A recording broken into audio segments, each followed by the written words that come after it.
So, Joel, we are back to talk about Nigeria. Now, we've been waiting for the U.S. State Department to release its countries of particular concern list, and it seemed to come out a little bit later than normal, and it came out on a Friday evening, like late afternoon.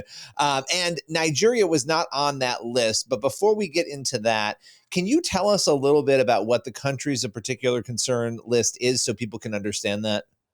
Sure. So there's a law that was passed in the United States in 1998 called the International Religious Freedom Act. And that law requires the president every year to make a list of countries of particular concern for religious freedom. So he's supposed to identify countries where religious freedom is not protected and then either apply sanctions to those countries or waive the sanctions if there's a really good reason. But so every year, the State Department comes out with this list. And this list is a really good guideline to understand, what is happening in other countries when it comes to religious freedom. You and I have spoken numerous times over the past year about different instances in Nigeria, and there has been a major push not only from your organization, but also other organizations in this space to get the U.S. State Department to put Nigeria on the list. What was your reaction to the timing of the release of the list, and then also to the fact that Nigeria ended up not being on it? So this list came out, the new list came out on Friday afternoon. Like you said, that's how Washington kills news, right? This is where they announce things that they want no one to notice. But for me, it was at the end of a very long week. And earlier in the week, I had talked to two different priests from two different states in Nigeria. Really, one is in the middle of the country and one is in the deep south of the country, so quite far apart from each other. One priest in Plateau State had just visited a village where 20 Christians were killed the week before. He met a father who saw 4 of his children killed in front of his eyes. He met another father who lost 1 of his children. He saw homes that had been burned. He said, "I stood on the ashes of human beings." They tried to have a funeral for the dead, but some of the people had just been burned so badly that there was nothing to bury. That was one priest. The other priest was from a state called Enugu in the deep south. And this is a state where Christians have been relatively safe until now.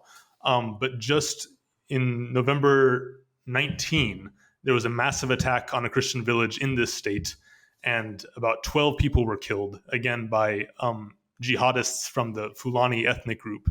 And this priest told us that they knew the attack was coming, and they tried to alert the army, and they tried to get the army to come and protect them. But the army wasn't listening. And by the time the 12 people had been killed, they didn't realize it because the killers used machetes instead of guns. So they just went into people's houses at night and just butchered them silently. So this is what's going on in Nigeria every week. It's not an exaggeration. Every week, Christians are being killed in this country. There's an organized program by militias that seem to have at least the tacit cooperation of the Nigerian government to ethnically cleanse large parts of Nigeria of their Christian populations. And the U.S. has said this is not of concern.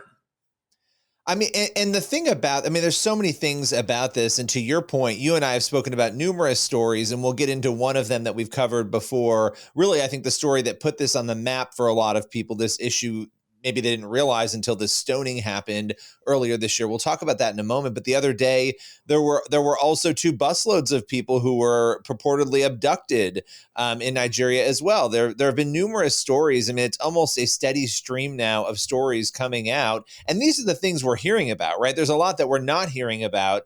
But that story you shared is really heartbreaking about the priest saying that we were basically standing on the ashes of humans. This, to me, it seems like a situation where the government there would be taking major action. You would assume if something like this were going on. Is there any indication that the Nigerian government is taking this seriously, is doing anything systematically to try to stop it? No. There are a couple of different conflicts going on in Nigeria at the same time. The conflict that affects Christians the most is this conflict where jihadist militias from the Fulani ethnic group are attacking Christian villages in the center of the country and the south of the country, basically trying to push them off of their land and take their land for themselves. And I was in this region in February, and I saw the villages that had been destroyed with my own eyes. And what I noticed was driving to the villages from the main city, we passed military base after military base. We passed checkpoint after checkpoint. The Nigerian military is there. They just don't intervene. And what the priest in Plateau State told me when I talked to him this week was that the villagers in these Christian villages are not allowed to have guns. They try to organize self-defense groups, but they're not allowed to own weapons by the Nigerian army. But the Fulani jihadists do have weapons. They do have machine guns often. So as far as we can tell, the army is mostly there to tilt the scales in the direction of the jihadists. And not even being able to protect yourself is such a horrifying prospect, right? That you can't even, there's nothing you can do to really protect yourself in those circumstances. You know, when we go back to earlier this year, you were there in February, and after that, there was a stoning that was really heard around the world. I mean, this was something that people paid attention to. It was a college student. It was a major story. Can you reflect on that story a little bit? Because to me, and of course for you, you work in this space, you're looking at this all the time. You know what's going on there. But and correct me if I'm wrong, I think that was a breakthrough moment for a lot of people, especially in America, hearing what exactly was going on there in Nigeria.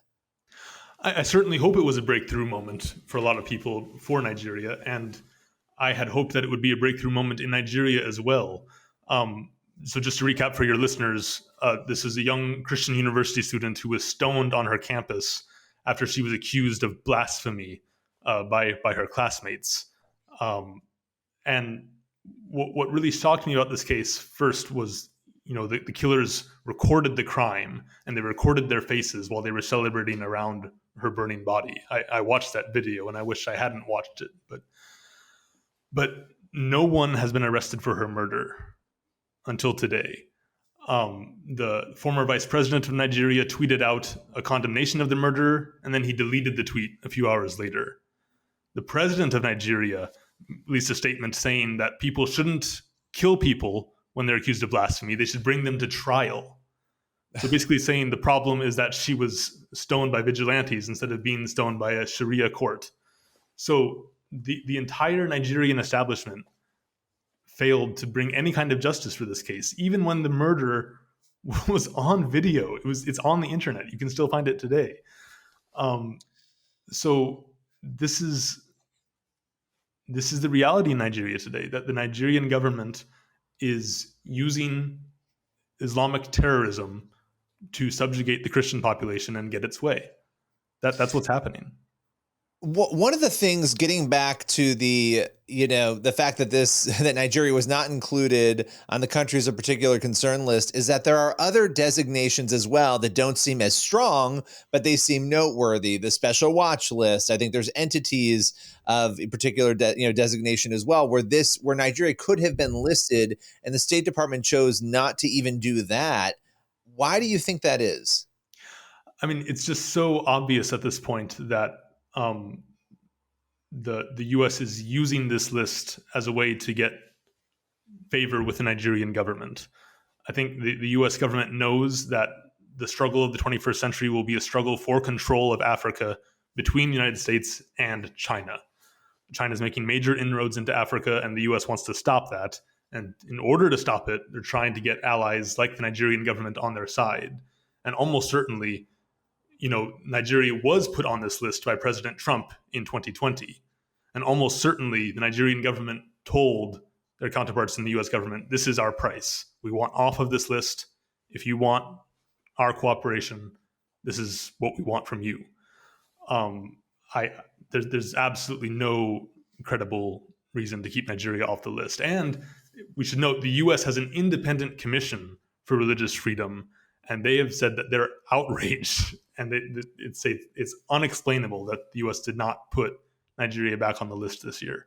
And they use the word outrage. I mean, they actually use that. Yeah. I mean, it was very strongly worded condemnation that came out right after this was released, and that should say something, right? But as we close out here, and we look at this issue, what is your organization, Christian Solidarity International? What are you guys doing there in Nigeria? How are you responding to this? Because you've been very active in many places around the world. We are very active in Nigeria. We have programs in several different states in Nigeria to help people, especially people who have had to flee their homes to escape from terrorist attacks. So we help people start new businesses. We help them plant farms. We help them get medical care if they've been wounded in terrorist attacks. We help children of displaced Nigerian Christians and others go to school. That's something that can be extremely difficult if you've lost your home in a place like Nigeria. But we're able to help them do that there. And we're campaigning. We're trying to get the Western world to notice what's happening in Nigeria before it's too late. So if people are interested in supporting this work or learning more about it, you can go to our US website, that's csi-usa.org, or we have a special website just for Nigeria. That's nigeria-report.org. And there you'll be able to see interviews with these two priests that I did this week.